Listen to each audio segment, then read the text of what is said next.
Welcome back, my fellow freedom lovers. So in these days, it kind of seems like we have endless options when it comes to gear. Either our battle belts, magazine pouches, armor, plate carriers. It didn't used to be like it is now. You had very few options and they were generally very expensive. Today we'll be talking about Wilder Tactical, which is one of those companies a lot of people know and trust when it comes to building out their battle belt, their plate carriers, or buying a full battle belt rig from them. Now, I did get in touch with Wilder Tactical and request these specific items in for testing, and that guy that owns the company or kind of started it as an ex-Ranger, so I'm a little bit biased when it comes to that.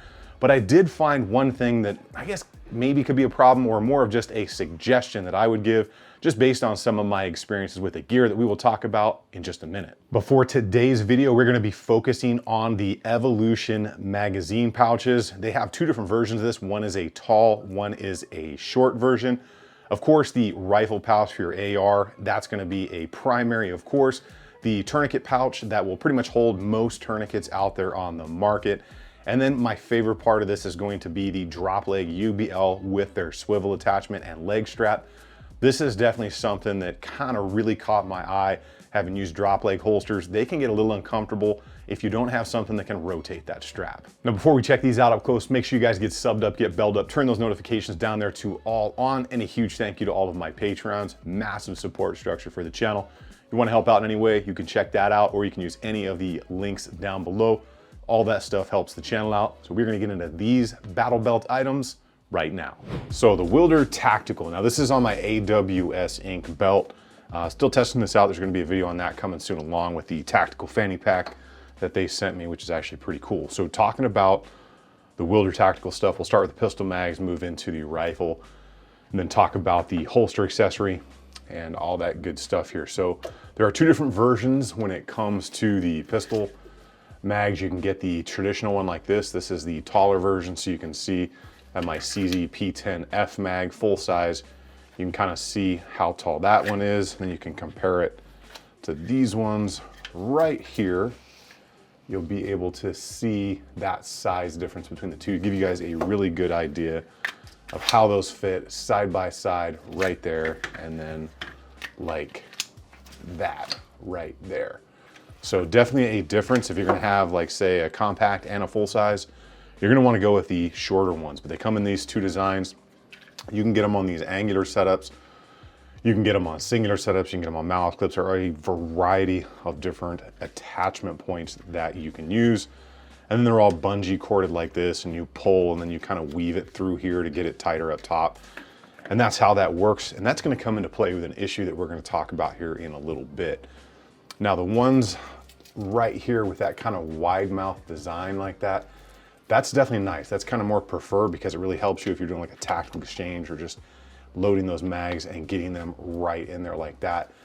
Definitely cool. I really like the angular ones because the body kind of has natural angles. When you're pulling a magazine up, your wrist is bent kind of like, you know, like this as you're trying to pull the magazine up, where if the angle one, it's kind of more straight out. So it helps you go a little bit faster. Coming to the rifle pouch, it's going to be the same kind of wide mouth design right there. Very nice. It's got drain holes, everything you're gonna need. Very simple. I've got that attached on their style clip right here that goes on the MOLLE attachments right there, which is the same thing as kind of these ones. It's like that, but it's a single one for the magazine, the rifle magazine. Good stuff there. And then on the front side right here, you will see they have the tourniquet strap. Now this is a multi setup here, so you can put in all kinds of different tourniquets in there.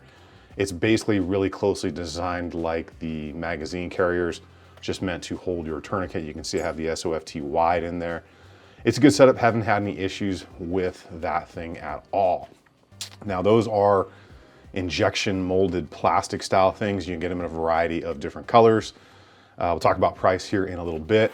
Probably my favorite piece from Wilder Tactical is going to be their drop leg here. So this is the UBL for Safariland stuff. You can see I have a Safariland QLS in there, and I have the fork on the Black Hawk holster, the Omnivore. If you haven't seen my video on this holster, I still get a ton of questions about this. This will take pretty much any modern pistol that's out there, like 200 plus pistols, As long as you have a Surefire X300 or a Streamlight TLR1, it locks on the light so you can fit pretty much any pistol in there. It's great for range use. I wouldn't recommend it for light duty. And then I just re-drilled some holes to make it mount on the QLS fork. I have a video on that. Check it out because I get a ton of questions. The great thing about what Wilder has done, and this is, like I said, my favorite part with the UBL here, is they have modernized how it attaches. Rather than swinging through the belt like this, it attaches with their same style MOLLE attachments right there. There's a couple benefits to that. One, it's going to absolutely stay where you want it because these belts are made to go all the way up to like a 2-inch duty belt. So if you've got it on a smaller 175 like that, it has a tendency to kind of move around. This is going to stop that, and it is my preferred method to mount a holster after using it. The other thing is it alleviates these curved edges which Safariland puts in their UBL mounts from kind of digging into your hip bones or your side, which a lot of people do complain about because Safariland is the main duty holster out there for military law enforcement. And they've given you some room so you can make it higher, lower, up to you. Now the next best thing out here is going to be their swivel attachment right here. So the strap and the swivel attachment is theirs, and they've kind of made this up because anytime you've got a lower rise like this, this is going to be the low rise version. It's gonna stick down a little further, and when you draw it, you have a tendency to kind of pull the holster up like that as you're drawing. If you think about it as you're kind of pulling up, it's gonna pull out from you. The strap on the leg is gonna keep that down there, and it also alleviates you have to have keepers on here to keep your belt in place. The great thing about this being able to rotate like that is as you bend down, take a knee, do whatever, it rotates rather than pulling the holster like that as you move your legs. It's so simple, but such a great idea that they did come up with there. So good stuff. Let's talk about the cost of this and that issue that I had, kind of how I like this stuff after having had it for a couple months now and running it for out on the range. So I like the overall design. Having that big wide mouth on the front makes it really easy to get that magazine back in there or load them up, especially if you're doing like a tactical exchange, something like that. And they are very quick to come out when you are doing emergency reloads, regular reloads, or just training or doing whatever you are doing out there.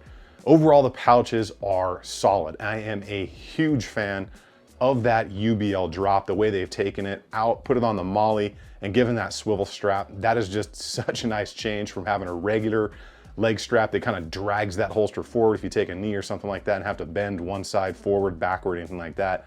Definitely a nice option there. So let's talk about the one issue that I did find.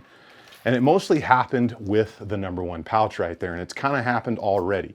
So if you look at the edge of that pouch right up here, you'll see it's kind of stuck on itself, because when you put the magazine in there, if it doesn't close perfect and it ends up doing that, what happens is you lose all your tension and the mag basically drops out, and anytime you move, it just goes flying until it locks back into place on its own, just like that.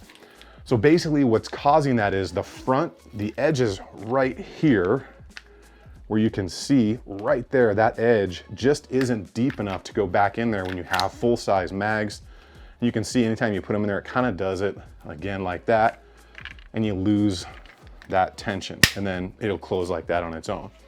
Not the biggest deal in the world. I know I'm not the only one that has experienced that, because the last time I was at some training, a couple guys that showed up were running all Wilder tactical gear, and a guy had a pouch that was doing the same thing. So I think it's one of those things that just kind of happens with that, I guess, metal or that injection molded process once in a while.